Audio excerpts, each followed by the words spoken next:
It's the Friday Morning Thumb on the Live 88.5 Morning Startup.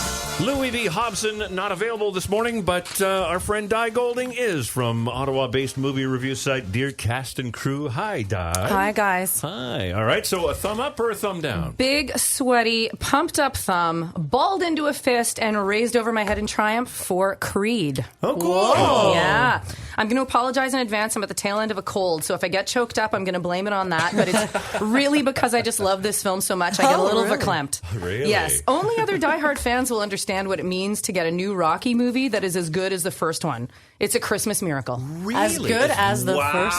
In what No way? hyperbole. Yeah. Really? So, well, Creed is a reinvention, or I guess a reinvigoration of the series, and it's the seventh film in the series that started in 76. So I'm going to give a quick breakdown for the kids out there who have no frame of reference for where Creed comes from. Yes. So the original Rocky sees Sylvester Stallone as the ultimate underdog boxer who, on a total fluke, ends up getting to fight the heavyweight boxing champion of the world, Apollo Creed. And he lasts 15 rounds, surprising everyone, including himself. So, okay, then comes Rocky 2. Rocky fights Apollo in a rematch and wins. Surprise. Yeah. Rocky 3, Rocky fights Clubber Lang, played by Mr. T, Right. and wins. Impossible.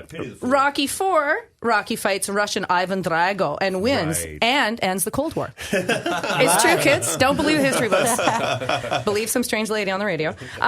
Rocky 6 is actually called Rocky Balboa, but it's the sixth film, and it was supposed to be the final film in the series. Can I ask? Why? Oh, I think we're all going to ask the same thing. Where Rocky 5 went? Oh, we don't talk about Rocky 5. Rocky 5 is the Voldemort of Rockies. It's like the Really? Rocky that shall not be named. Even Stallone himself, when asked to rate the films, he gave it a 0. So I don't even want to talk about it more. If we Really? say the title 3 times, it appears like Beetlejuice, and we all have to watch it. Nobody wants that. All right. So being a Rocky fan means you have to accept and even learn to love certain idiosyncrasies as part of the deal. Cheesy dialogue, treacly sentimentality, repetitive montages, and a predictable plot. But this is also why I was kind of reluctant about Creed, because I was worried that it would either stick too close to the franchise's winning but tired formula, or go too far in a new direction and alienate the diehard fans. But I'm thrilled to report that Creed stands on its own. Oh, okay. And as a fan, I stand behind it. Wow. Do you think because the first Rocky movie was critically acclaimed, Oscar, right? Yeah. Do you see anything? Do you see anything that big for this Yes. movie? Really? Yes, I do. Oh, my I goodness. do, and I am going to come to that. I'll give you basically what Creed does is there's a lot of similarities between this one and the first Rocky. So, Creed is about Adonis, Donnie Johnson, who's Creed's illegitimate son. So he's a born fighter. His mom dies when he's little. He's taken in by Apollo's wife and raised in the lap of luxury. When he decides to get in the ring, no one will train him, so he moves to Philadelphia to convince Rocky to train him.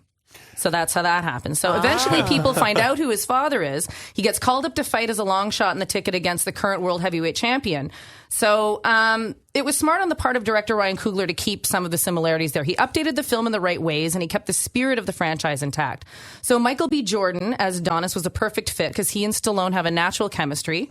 The steps are still there in Philadelphia. Well, and here's the thing. That's true. So the score, which everybody knows by Bill Conti, you know, Right. da-na-na, Yeah. you know, who hasn't sung that running up their front porch steps as a kid, right? So they kind of tease you with it throughout the film. And you're like, are they? You know, you hear it in a little bit in one scene, a little. When they finally let it drop, as the kids say, the whole crowd cheered. Like, I go to screenings 2 or 3 times a week.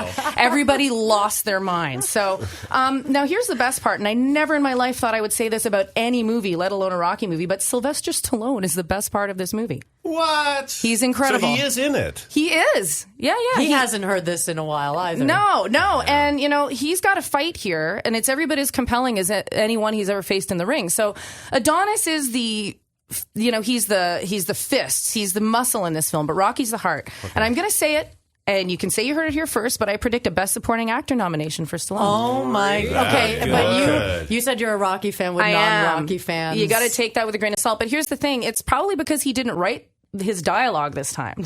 You know, no offense, Sly, but maybe you were a little too close to the character. Yeah. So now that he didn't write it, he's able to step outside of it, and he really becomes the character in a way we haven't seen. So does he yell Adrian no, somewhere? he doesn't even say yo. He doesn't say yo. No, it's like a whole new, I know, it's crazy. But, you know, the Academy loves these kinds of narratives because if he gets nominated, it'll be the first time the same actor is nominated for the same role years apart.